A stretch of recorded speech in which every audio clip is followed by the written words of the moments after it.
Hi friends, welcome to my channel. ఇవాళ ఏం తింటున్నానని చూస్తున్నారా? ముట్టిలు చేశానండి. పైన క్రిస్పీగా లోపల సాఫ్ట్గా ఉంటాయి.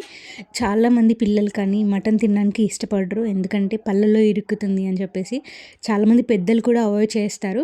సో ఒక్కసారి ఇలా ట్రై చేసి చూడండి. పిల్లలు కానీ పెద్దలు కానీ అందరూ ఇష్టంగా తింటారు.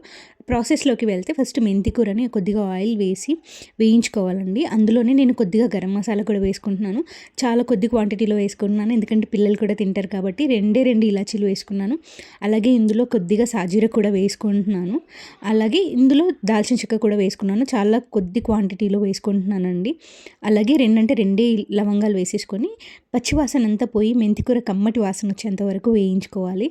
చూస్తున్నారు కదా వేడిగా. ఇప్పుడు మెంతికూర వేగిపోయిందండి. ఇందులో నేను 1/2 కేజీ కీమాకి ఒక అద్దపావు పుట్నాలు తీసుకొని దాంట్లోనే వేసేసి బాగా వేయించుకోవాలి. లైట్ బ్రౌన్ వచ్చేంత వరకు వేయించుకోవాలండి, మాడిపోకూడదు. చూస్తున్నారు కదా, లైట్ బ్రౌన్ వచ్చేంత వరకు వేయించుకొని పక్కన పెట్టేసుకున్నాను. ఇప్పుడు కీమాని తీసుకొని అందులో ఒక 2-3 టైమ్స్ బాగా వాష్ చేసుకోవాలండి.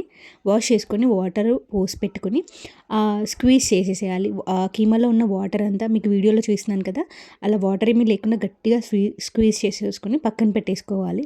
పక్కన పెట్టేసుకొని గ్రైండర్ జార్లో వేసుకొని మన టేస్ట్కి తగ్గట్టుగా కారం వేసుకోవాలి. అలాగే ఇందులోనే నా టేస్ట్కి తగ్గట్టుగా ఉప్పు కూడా వేసుకుంటున్నాను. అలాగే కొద్దిగా పసుపు కూడా వేసుకోవాలి. ఇందులోనే నేను అల్లం వెల్లుల్లి పేస్ట్ వేసుకుంటున్నాను. అలాగే కొత్తిమీర కూడా వేసుకుంటున్నానండి. మీకు ఎంత వీలైతే అంత వేసుకోండి. లీఫీ వెజిటబుల్స్ కదా, చాలా మంచిది హెల్త్కి కూడా.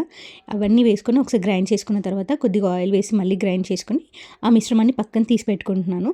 ఇప్పుడు చిన్న జార్లో మనం పక్కన వేయించి పెట్టుకున్న పుట్నాల పప్పును కూడా గ్రైండ్ చేసుకొని కొద్దిగా వేసుకుంటూ కలుపుకోవాలండి. అంతా ఒకటేసారి వేస్తే సరిగ్గా కలవదు. సో కొద్దిగా వేసుకుంటూ నేను ఒక్కసారి ఆయిల్ వేసుకున్నానండి, ఎందుకంటే డ్రై అయిపోయింది కాబట్టి. కొద్దిగా ఆయిల్ యాడ్ చేసుకొని అంతా బాగా కలిపేసుకోవాలి. సో నేను ఇక్కడ కొద్దిగా నాకు ఉప్పు పడుతుంది అనిపించింది. మీరు కావాలి అంటే ఇక్కడ కొద్దిగా ఉప్పు వేసుకోవచ్చు. సో నేను కూడా ఇక్కడ కొద్దిగా లైట్గా ఉప్పు వేసేసుకున్నాను. కొంచెం ఉప్పు వేసేసుకొని మిగిలిన పొడిని కూడా ఇందులో కలిపేసుకున్నానండి. వేసుకొని అంతా కలిసేలాగా బాగా కలుపుకొని మిశ్రమాన్ని పక్కన పెట్టేసుకొని ప్యాన్లో ఆయిల్ వేసుకొని ఆయిల్ వేగే లోపల మనం చిన్న ఉండల్లాగా చేసేసి పెట్టుకోవాలండి. వీడియోలో చూపిస్తున్నాను కదా, నేను ఈ సైజులో చేసుకున్నాను. మీరు కావాలంటే ఇంకా చిన్నగా లేదా పెద్దగా కూడా చేసుకోవచ్చు. సో ఆయిల్ వేడైన తర్వాత వీటిని మీడియం ఫ్లేమ్లోనే వేయించుకోవాలండి. హై ఫ్లేమ్లో అయితే పైన కాలుతుంది కానీ లోపల పచ్చిగా ఉంటుంది. సో మీడియం ఫ్లేమ్లో ఇవి కాలడానికి కొద్దిగా టైం పడుతుంది. సో ఈ చిన్న ఉండలన్నింటినీ మీడియం ఫ్లేమ్లో వేయించుకొని బ్రౌన్ కలర్ వచ్చేంత వరకు వేయించుకోవాలి. 5 మినిట్స్ తర్వాత నేను వాటిని టర్న్ చేశానండి. టర్న్ చేసి ఇంకొక 5 మినిట్స్ ఉంచాను.